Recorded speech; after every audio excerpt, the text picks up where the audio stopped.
வணக்கம். நான் உங்கள் சதீஷ் ராவ் பேசுகிறேன். இந்த பதிவு நம்ம நேயர்களுக்காகவே ரொம்ப முன்கூட்டியே உங்களுக்கான 2026க்கான பலன்களாக பதிவு பண்ணுறோம். ஏன் இவ்வளோ சீக்கிரமாக நம்ம இந்த தகவல்களை உங்களுக்கு பதிவு பண்ணுறோம் அப்படின்னா, முன்கூட்டியே திட்டமிட்டு நிறைய விஷயங்களை நீங்கள் உங்கள் வாழ்க்கையில் செய்து வெற்றி பெறுவதற்காகவே. இப்போ வரைக்கும் எனக்கு சனி பயிற்சி ஆயிடுச்சு, குரு பயிற்சி ஆயிடுச்சு, ஆஹா ஓஹோங்கிறாங்க, அப்படியெல்லாம் ஒன்றுமே நடக்கலை அப்படின்னு பல கேள்விகளோட ரொம்ப கவலையோடு இருக்கக்கூடிய ஒவ்வொரு ராசியினருக்குமே இந்த பதிவில் உங்களுக்கான பதில் ஒளிந்திருக்கு அப்படிங்கிறத உறுதியாக நான் சொல்லிக்கிறேன். ஏன்னா இந்த 2025 பார்த்தீங்கன்னா 4 கிரகங்கள் பயிற்சி அடைஞ்சிச்சு. எந்த வருஷமும் இல்லாமல் இந்த 2025 குரு, சனி, ராகு, கேது எல்லாமே தன்னோட இடத்த விட்டு நகர்ந்துச்சு. அப்போ நிறைய பேருக்கு மாறுபாடான பலன்களே கிடைச்சிட்டு இருந்துச்சு. இப்போ 2026 பார்த்தீங்கன்னா சனி, குரு இந்த 2 கிரகங்கள் பெரிய கிரகங்கள் தான் பெரிய அளவுக்கு ஒவ்வொருத்தருடைய வெற்றி தோல்விகளை தீர்மானிக்கக்கூடிய இடத்துல இருக்கு அப்படிங்கிறத நம்ம சொல்லலாம். இப்போ அதன் அடிப்படையில் தான் ஒவ்வொரு ராசியினருக்குமே உங்களுக்கு எத்தகைய மாற்றம் ஏற்பட போகுது அப்படிங்கிறத இந்த பதிவில் விளக்கமாக சொல்ல போகிறேன். கவனமாக கேளுங்க. இதை வைத்து நீங்கள் உங்களுடைய வாழ்க்கையை திட்டமிடும் பொழுது வரக்கூடிய இந்த 2026 நிச்சயம் நீங்கள் என்னென்ன செய்தால் நீங்கள் வெற்றியடையலாம் அல்லது எந்தெந்த வகையில் நீங்கள் உங்களை பாதுகாத்து கொள்ளலாம் அப்படிங்கிற விளக்கத்தை இப்போ நான் இந்த பதிவில் தரப்போகிறேன். குறிப்பாக உங்களுடைய வாழ்நாள் முழுமைக்குமே நீங்கள் நல்லபடியாக வாழணும் அப்படின்னு ஆசைப்பட்டீங்கன்னா அதற்கான ஒரு முக்கியமான ஒரு விஷயத்தையும் இந்த பகுதியின் இறுதியில் நான் சொல்வதாக இருக்கேன். யாரெல்லாம் நம்ம சேனலை சப்ஸ்கிரைப் பண்ணி ஸ்க்ரீன்ஷாட்டோட உங்களுடைய பிறந்த தேதி உங்களுடைய பெயரை நீங்கள் அனுப்பும் பொழுது உங்களுக்கான இலவச எண்கணித பொது பலன்கள் நான் அனுப்புவேன். அதன் மூலமாக உங்கள் பெயர் பொருந்துதா இல்லையாங்கிறத நீங்கள் தெரிந்து கொள்ளலாம்.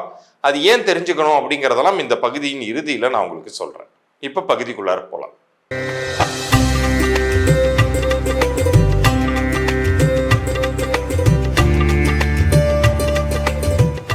மேஷராசிக்கு இந்த 2026 எப்படி இருக்க போகுது அப்படிங்கிறத பார்ப்போம்.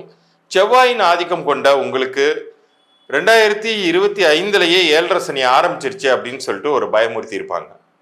ஆனால் உண்மைக்கே சொல்கிறேன், உங்களுக்கு 2025 ஒன்றும் ப்ராப்ளம் கொடுத்துருக்காது.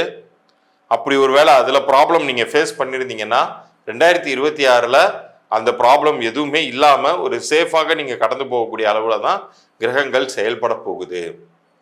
காரணம் என்ன அப்படின்னு கேட்டிங்கன்னா, குரு உங்களுக்கு பெரிய சேவியராக இருக்க போகிறார்.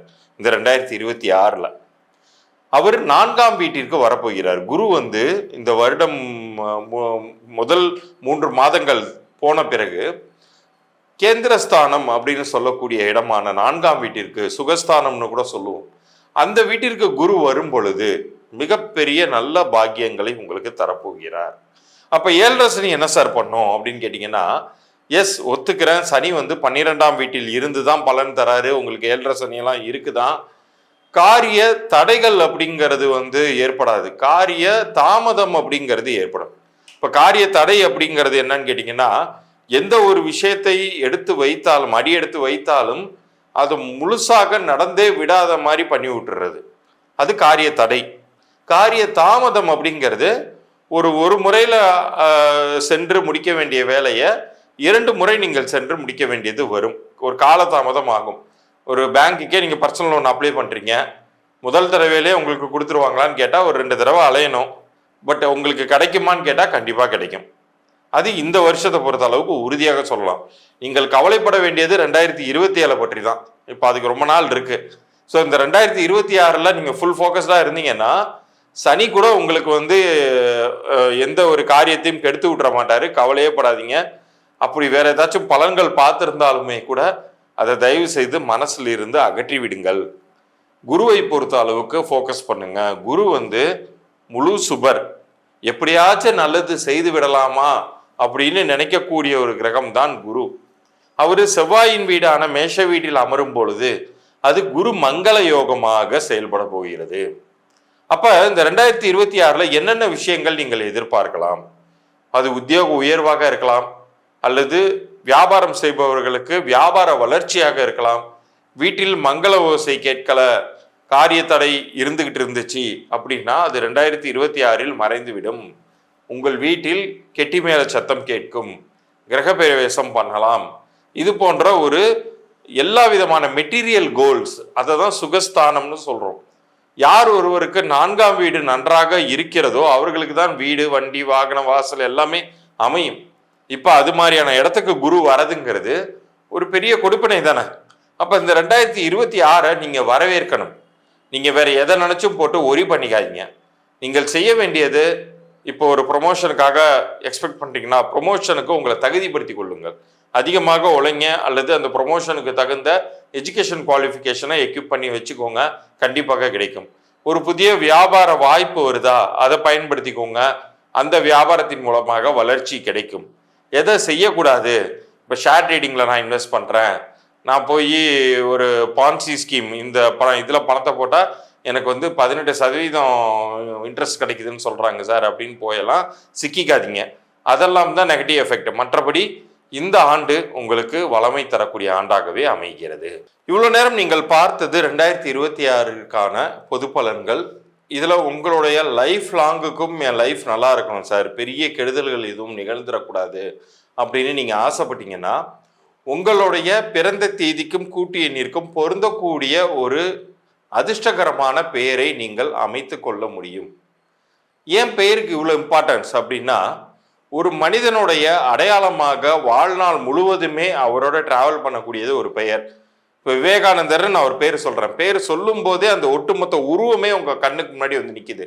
ஏபிஜே அப்துல் கலாம்னு ஒரு பேர் சொல்கிறேன், சொல்லும் போதே அவருடைய மொத்த உருவமே உங்கள் கண்ணுக்கு முன்னாடி நிற்கிதுன்னா ஒரு பெயர் எந்த அளவுக்கு ஒரு மனிதனை கொண்டு செலுத்துகிறது, அது அவனுக்கு எப்படி எந்திரம் மாதிரி ஒரு மந்திரம் மாதிரி படுகிறதுங்கிறது உங்களால் புரிந்து கொள்ள முடியும். அப்படிப்பட்ட பெயர் ஒருவருடைய தலையெழுத்தையே மாற்றும். இப்போ உதாரணத்திற்கு பார்த்தீங்கன்னா, வெறும் ராசையான்னு இருந்தப்ப கிடைக்காத ஒரு வாய்ப்பு இளையராஜா அப்படின்னு பெயர் சூட்டிய பிறகு அவருடைய திறமைக்கேற்ற அங்கீகாரம் கிடைத்து ஒரு உலக அளவில் ஒரு மாமேதையாக அவர் அறியப்படுறாரு இசையில்.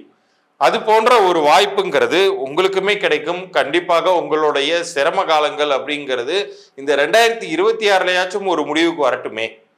அப்ப அதுக்கு உங்களுடைய தற்போதைய பெயர் நல்லா இருக்கா இல்லையாங்கிறத நீங்க தெரிஞ்சுக்கணும். இப்ப தற்போதைய பெயர் நல்லா இருக்கா இல்லையாங்கிறத தெரிஞ்சுக்கணும்னா உங்களுடைய பிறந்த தேதி பற்றி நீங்க புரிஞ்சு கொள்ளணும், பிறந்த தேதியின் கூட்டு எண் பற்றி புரிந்து கொள்ளணும்.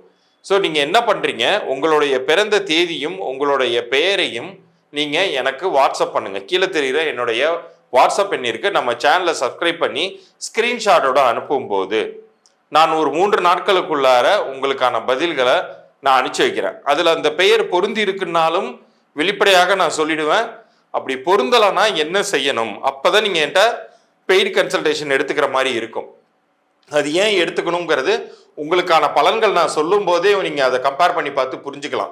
ஆமா சார், என் லைஃப் இப்படிதான் சார் இருக்கு அப்படிங்கிறத புரிந்து கொண்டு அது உங்களுக்கு மாற்றம் தேவைப்பட்டுச்சுன்னா நீங்கள் மாற்றிக்கொள்ளலாம். நிச்சயமாக இந்த 2026 உங்களுக்கு ஒரு புது வசந்தம் மிகுந்த ஒரு ஆண்டாக நீங்கள் மாற்றிக்கொள்ள இறைவன் கொடுக்கக்கூடிய வாய்ப்பாக இதை நீங்கள் கருதணும். இதுல வியாபாரம் நடத்தக்கூடியவர்களுக்கு உங்களுடைய வியாபார பெயரையுமே நீங்க அனுப்பி வைக்கலாம். அந்த வியாபார பெயர் உங்களுக்கு பொருந்திருக்கா இல்லையாங்கிறத நான் சொல்லுவேன்.